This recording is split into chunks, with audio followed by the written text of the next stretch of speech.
Well, hello and welcome to the beautiful, beautiful setting that is Hong Kong, the very humid setting that is Hong Kong. I'm just having a walk near my hotel now. I was going to do this video down by the waterfront, but that's about a 15-minute walk and I'm a bit wary of the sky because this time yesterday it came down to the point where I had no choice other than to sit in my hotel bar and take shelter. This is my hotel here, this very tall building. The bar's on the top. I'm on the 30th floor. One of the other journalists is in there as well. I won't name him because he's a celebrity. Don't want to give away his location. But I'm here with the first tour diary video of this trip to Hong Kong. Be going on to Japan next week. As we know, Liverpool are here in Hong Kong. They landed on Monday morning. I landed on Tuesday morning. It's now Wednesday evening. And I've had a lovely walk around Hong Kong today. I saw the team earlier go past in a bus. And the first thing that there is to say in this diary is that the locals absolutely love Liverpool out here. Now that might seem obvious. There's hundreds of fans outside the team hotel. I was there earlier. Beautiful hotel, by the way. One of the nicest hotels I've ever stepped foot in. Even the toilets, like you walk in and the toilet seat just lifts up for you automatically. The taps are unbelievable. You get a little towel to wash your face after you've been in the toilet, I suppose. The cafe is beautiful. So Liverpool are living the life of luxury while they're out here. And there's so many fans outside the hotel just waiting for a glimpse of their heroes, whether that's 2 seconds in the case where when I was there, the bus went past them. They literally probably saw their stars for 2 seconds max through a tainted black window. But you walk around and you can't help but see things to do with Liverpool. And the reason that's worth noting is because Arsenal play here as well in a few days. Spurs play here, AC Milan play here, 3 massive clubs. But I've not seen any of their shirts. I've seen hundreds, if not thousands, of Liverpool shirts while I've been walking around today. And yeah, it's been a busy day. I've done Redmen TV with the brilliant Dan Club, and I've done the Anfield Wrap with the brilliant John Gibbons. 2 beautiful settings for them. One of them, luckily, a little bit more shaded by that point. The first one, it was genuinely sweltering heat. So, I thought what we talk about today is just a little bit of a preview to the tour. Now, Liverpool play AC Milan on Saturday. Lovely dog there, by the way. Liverpool play AC Milan on Saturday at the Kai Tak Stadium. I've not been there yet. Might have a wander over there tomorrow. Tomorrow, Thursday, will be open training. And at some point before that game, we are expecting Hugo Ekitike to jet in to the country he had his medical in London, so I presume he'll fly him from Heathrow to Hong Kong. It's about a 14-hour flight, that. But because of the jet lag, because of the long travelling, because of the fact he won't have many training sessions, if any, under his belt, can't really see him playing in that AC Milan game. I wouldn't completely rule him out, but it seems unlikely.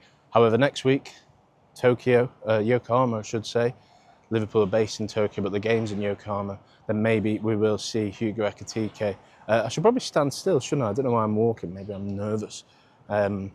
People who have followed me on Twitter or X for a while will remember I did these tour videos every day last summer from Pittsburgh, Philadelphia, South Carolina, and every day then I answered your questions. So at this point, I will say, if you've got anything you want covered in these videos, please let me know. Obviously, we'll talk transfers, but we'll also talk about how the team are faring on this pre-season. Obviously, they've played 2 games already. Preston at Deepdale and then Stoke behind closed doors at the weekend. Obviously, the Preston, even better dog. Preston was a bit of a strange game given everything that had gone on. The first sort of public sighting of Liverpool after the tragic death of Diogo Jota and Andre Silva. So that was a weird atmosphere. And the Stoke game was obviously behind closed doors, so we couldn't see too much of that, although from what I'm told they looked very good. Rio Angamoa especially looked very good in that game. Apparently he's been really impressing in training from what I've heard, and that's what I want to talk about really, because this tour is a chance for those players, because Liverpool, as we know, the forward line, There's a lot of question marks over a few of them players. Most of the players, actually, obviously, we know Salah signed a new deal. We know Gakpo is pretty much staying, although there was interest. But then you look at Luis Diaz. He's 50-50 for his future. Darwin Núñez, the same can be said about him. Chiesa, the same can be said about him. I would say out of them three, I would guess at least two of them will leave the club. So then that opens a door really for the likes of a Ben Doak on the tour maybe, for the likes of, well, all the players really to earn their stripes. Hugo Ekitike, when he gets here, can he show Slot that he is the number one for the number 9 position this season? Will Slot trial out Florian Wirtz off the left or through the middle? Will he give one last chance perhaps to Harvey Elliott?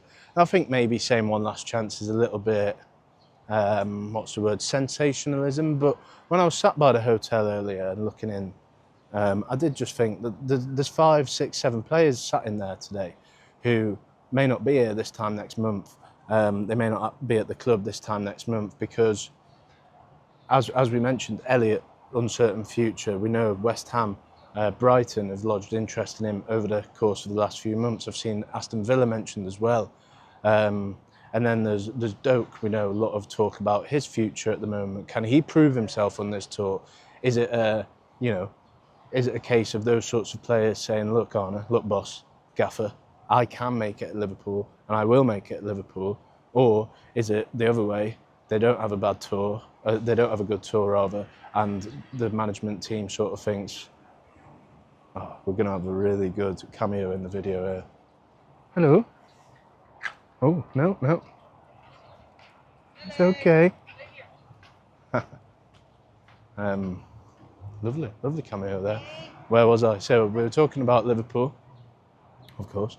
Not that we're not here to talk about dogs, although every dog that I've seen is very nice. Although I was scared that little puppy there was about to take a shape out of my knee, which may have ruled me out of the tour. But yeah, a lot of players are sort of fighting for their Liverpool careers at the moment. I do think that is maybe a bit of a sensationalist take on things, but I think it is the case. There's 3 left-backs, Kirkes, Robertson, Tsimikas, are all 3 of them going to be knocking about this time next month. Tyler Morton, where will he end up? Obviously, we know that he had a frustrating year. He had that shoulder operation in around January, February time, and then didn't play again, but it looks certain that he will leave this summer. Liverpool want a good fee for him. Núñez scored 4 goals in 90 minutes of pre-season so far. Is he sort of being thrown a towel and saying, thrown a bone? Is that the phrase? Is he being thrown a bone and sort of Slot saying, come on, prove to me why you can make it at Liverpool? So I think that's the overarching theme of the tour, especially in the first week of it, at least. Now, things I would say are completely different to this time last year when we're in Pittsburgh, because then there was hardly any of the senior players involved. I remember in one of the first videos I did, I actually listed an 11 of players who weren't on the tour. Alisson, Trent, Konate, Virgil. Robertson was injured at the time. Gomez wasn't there because he'd been with England. McAllister wasn't there. Gravenberch joined up late, I think. Most of the front 3 weren't there. Salah really was the only definite starter that was on the tour, and Szoboszlai as well. Well, now everyone's here. Everyone seems to be fit, apart from Chiesa, of course, but we know that his future's uncertain. So it's a bit different, but there will still be chances for the likes of Trey Nyoni, who impressed a lot in the first couple of games. Rio Ngamoa, yeah, he's very young still, but from what I hear, he's impressing. Is there any reason why he can't be more part of the first team picture this season? Is he arguably now, if Chiesa was to stay, is Ngamoa even maybe ahead of him in the pecking order? Doak had that decent loan at Borough, but he got injured. Can he force his way into the first team picture? So there's a lot of questions around that. And it's going to be very interesting to see how they go in these 2 games on tour. AC Milan on Saturday, Yokohama F. Marinos in Yokohama on a week today, I think, in Japan. So lots of questions to ponder and fly. I'll be doing one of these videos every day, maybe from a slightly better location tomorrow. maybe with the lovely skyline in the background rather than just a little park near my hotel. But as ever, you got any questions, send them over and I'll answer them. Tomorrow we've got open training. Friday, there's not much going on, so maybe I'll do a Q&A special on Friday. Let's see, but yeah, videos every day. Follow, subscribe, follow me on Twitter. I'll be posting lots of other videos and content from the tour as well there.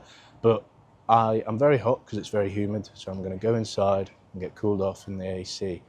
It's about 6 p.m. here, so, and then I will go in, get cooled off, and then head out, get some lovely food, and I'll be back with another video tomorrow. But have a good one all.